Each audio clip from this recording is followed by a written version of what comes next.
વાલિયા તાલુકાની ગરીબ જનતા માટે આશીર્વાદરૂપ સામૂહિક આરોગ્ય કેન્દ્ર બીમારીમાં સપડાતા જિલ્લા પંચાયત સભ્યએ 10 દિવસમાં તેનું શિફ્ટિંગ નહીં કરવામાં આવે તો તાળાબંધીની ચીમકી ઉચ્ચારી છે। વાલિયા તાલુકામાં એક સામૂહિક આરોગ્ય કેન્દ્ર વાલિયા ખાતે આવેલું છે, જ્યારે તેના નેજા હેઠળ 4 પ્રાથમિક આરોગ્ય કેન્દ્ર અને 30 આયુષ્માન આરોગ્ય મંદિર પણ આવેલા છે, જેમાં સૌથી દયનીય હાલત વાલિયા નેત્રંગ માર્ગ ઉપર આવેલ સામૂહિક આરોગ્ય કેન્દ્રની છે। ડોક્ટર અને સ્ટાફ સહિત સારવાર માટે આવતા દર્દીઓ જીવના જોખમે સારવાર મેળવી રહ્યા છે। અગાઉ જર્જરિત હોસ્પિટલનો યુથ પાવર સામાજિક સંગઠન દ્વારા વિડીયો વાયરલ કરવામાં આવ્યો, જે વિડીયો વાયરલ થતાં થોડા દિવસ માટે હોસ્પિટલ અન્ય સ્થળે ખસેડવામાં આવ્યું, જે બાદ ફરી એ જ જર્જરિત ઇમારતમાં હોસ્પિટલ શિફ્ટ કરી દેવામાં આવ્યું છે। ભરૂચ જિલ્લા પંચાયતના સભ્ય રજની વસાવા, તાલુકા પંચાયત સભ્ય બિપિન વસાવા, યુથ પાવરના વિનય વસાવા, વિજય વસાવા, ધર્મેશ વસાવા, વિજય જીવણજી વસાવા સહિત આગેવાનોએ વાલિયા સામૂહિક આરોગ્ય કેન્દ્રની મુલાકાત લીધી, જ્યાં ડોક્ટર ચેમ્બર, સારવાર રૂમ, લેબ અને દર્દીઓનો વોર્ડ તેમજ ડિલિવરી વોર્ડ સહિત ઓપરેશન થિયેટરનો રૂમ ખૂબ જ જર્જરિત હોવાનું સામે આવ્યું છે। જિલ્લા પંચાયતના સભ્ય રજની વસાવાએ હોસ્પિટલના અન્ય સ્થળે ખસેડવાની માંગ કરી છે અને જો 10મી જૂન સુધીમાં પગલાં નહીં લેવાય તો તાળાબંધીની ચીમકી ઉચ્ચારી છે। હું રજની વસાવા, ભરૂચ જિલ્લા પંચાયત સભ્યશ્રી, અને મારી સાથે વાલિયા તાલુકા પંચાયતના સભ્યશ્રીઓ છે। આજે અમે 4 મહિના અગાઉ જે સરકારી દવાખાનાની પરિસ્થિતિને લઈને વિડીયો બનાવીને તંત્રને આંખ ખોલાવી હતી, તો થોડા દિવસ બંધ કરીને એ લોકોએ ફરી ચાલુ કર્યું હતું। તો અત્યારે અમે પાછા ફરી વિઝિટ માટે આવ્યા છે, ત્યારે અમે એની હાલત જોઈ તો એટલી બદતર હાલત છે દવાખાનાની। તો અમે અંદર જોઈ શકો તો ડિલિવરીવાળો જે વિભાગ છે મહિલાઓની ડિલિવરી માટે, તો એ વિભાગમાં બી એટલી ખરાબ ગંદકી છે, ઉપર સ્લેબ પડી જાય એવી હાલત છે ને ગંદકીનું સામ્રાજ્ય તો તમે જોઈ શકો નહીં એમ એટલું ખરાબ હાલત છે।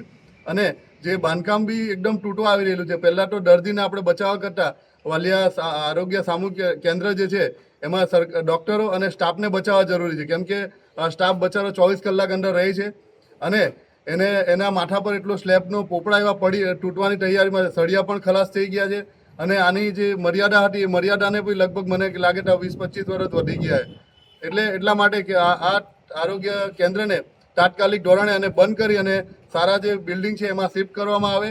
10 તારીખ સુધી જો આને ટ્રાન્સફર કરવામાં નહીં આવે અહીંથી બંધ કરીને, તો અમે 10 તારીખે વાલિયા તાલુકા પંચાયત અને ભરૂચ જિલ્લા પંચાયતના ચૂંટાયેલા સભ્યો અમે વાલિયાના એ તમામ આવીને સરકારી દવાખાનાને તાળાબંધી કરીશું, કેમ કે તાળાબંધી કરવાનું કારણ એ કે કોઈના જીવને જોખમમાંથી અમારે બચાવવો છે। આભાર। નમસ્કાર, હું વિનય વસાવા, આમ આદમી પાર્ટી વાલિયા।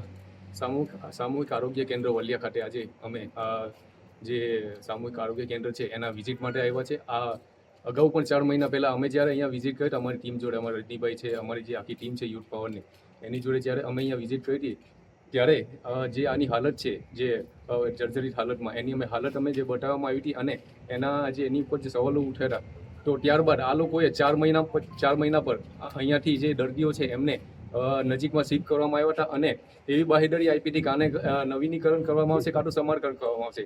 પણ આજે જ્યારે અમને ખબર પડી કે અહીંયા ફરીથી દર્દીઓને અહીંયા અંદર એડમિટ કરી અને આ જે ચાલુ કરવામાં આવ્યું છે આરોગ્ય કેન્દ્ર, ત્યારે અમને જાણ થતાં અમારી ટીમ દ્વારા, રજનીભાઈને અમારી જે ટીમ છે જિલ્લા પંચાયતના સભ્યશ્રી, તો અમે લોકોએ આજે જ્યારે અહીંયા વિઝિટ કરી છે ત્યારે પણ આજે પણ એ જ ને એ જ હાલત છે। આ ફક્ત એક લોલીપોપ આપી અને આ જે તાલુકાની જનતા છે, તાલુકાની જનતા સાથે એમના જાનહાનિથી એમને જે ખિલવાડ કરવામાં આવે છે એની અગેન્સ્ટમાં આની પર પગલાં લેવામાં આવે અને આ જે હાલત છે આરોગ્ય કેન્દ્રની એનું વહેલી તકે એને સમારકામ કરવામાં આવે, કાં તો નવીનીકરણ કરવામાં આવે અને અહીંયા જે ચાલુ કરવામાં આવ્યું છે જે આરોગ્ય કેન્દ્ર, એની જાણે જે દર્દીઓ છે એમને વહેલી તકે કંઈક બીજા કોઈ સારી જગ્યાએ એમને શિફ્ટ કરવામાં આવે એવી અમારી માંગ છે। નહીં તો જે રીતે અમારા જિલ્લા પંચાયતના સભ્યશ્રી રજનીભાઈએ કીધું કે જો આનું નિરાકરણ કરવામાં નહીં આવે તો અમે આવતી 10 તારીખે અમે મોટી સંખ્યામાં આ આરોગ્ય કેન્દ્ર ખાતે આને તાળાબંધી કરવા માટે ભેગા થઈશું। આભાર।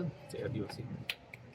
વિડીયો જર્નાલિસ્ટ સંજય વસાવા સાથે સત્યા ટીવી ન્યૂઝ, વાલિયા।